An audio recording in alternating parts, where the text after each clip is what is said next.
কাশ্মীর ঘিরে নতুন করে ভারত পাকিস্তানের মধ্যে উত্তেজনা বৃদ্ধির প্রেক্ষিতে অবশেষে কূটনৈতিক হস্তক্ষেপ করেছে যুক্তরাষ্ট্র।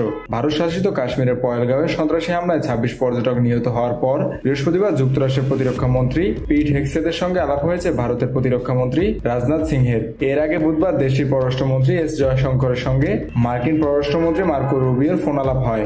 সেখানে সন্ত্রাসবাদের বিরুদ্ধে ভারতের সঙ্গে সহযোগিতার অঙ্গীকার পুনর্ব্যক্ত করেন তিনি। জয়শঙ্কর তার কথোপকথনে পহেলগাঁও হামলার প্রসঙ্গ তোলেন। রুবিও ভারতকে উত্তেজনা প্রশমনের জন্য পাকিস্তানের সঙ্গে কাজ করার এবং দক্ষিণ এশিয়ায় শান্তি ও নিরাপত্তা বজায় রাখার এই আলোচনা এমন সময় হয়েছে যখন পাকিস্তান ও ভারতের মধ্যে টানা ৭ দিন ধরে গুলি বিনিময় চলছে।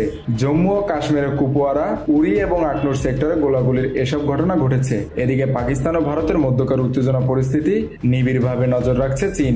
এ নিয়ে পাকিস্তানের উপপ্রধানমন্ত্রী ও পররাষ্ট্রমন্ত্রী ইশাক দারের সঙ্গে কথা বলেছেন চীনের পররাষ্ট্রমন্ত্রী ওয়াং ই। যে কোনো পরিস্থিতিতে চীন পাকিস্তানের পাশে থাকবে বলে ঘোষণা দিয়েছেন পাকিস্তানে নিযুক্ত চীনের কনসাল জেনারেল ঝাও শিরেন।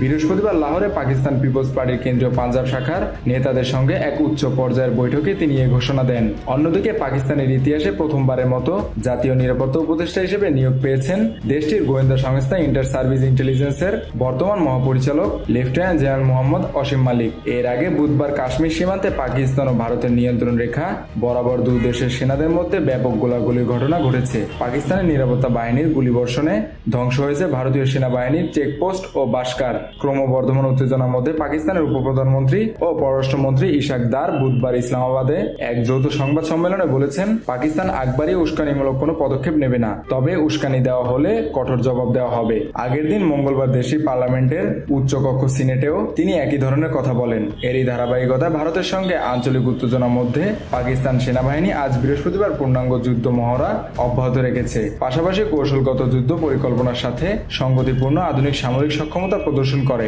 নিরাপত্তা সূত্রে বরাতে বৃহস্পতিবার এক প্রতিবেদনে এ তথ্য জানিয়েছে জিও নিউজ।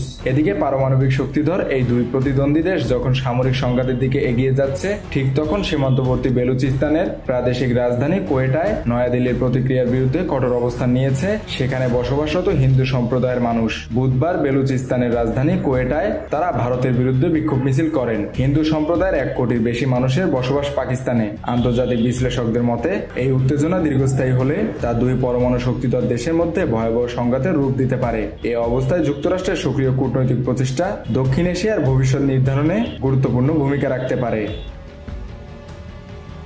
মেহেদী হাসান বাপ্পি, খুলনা গেজেট।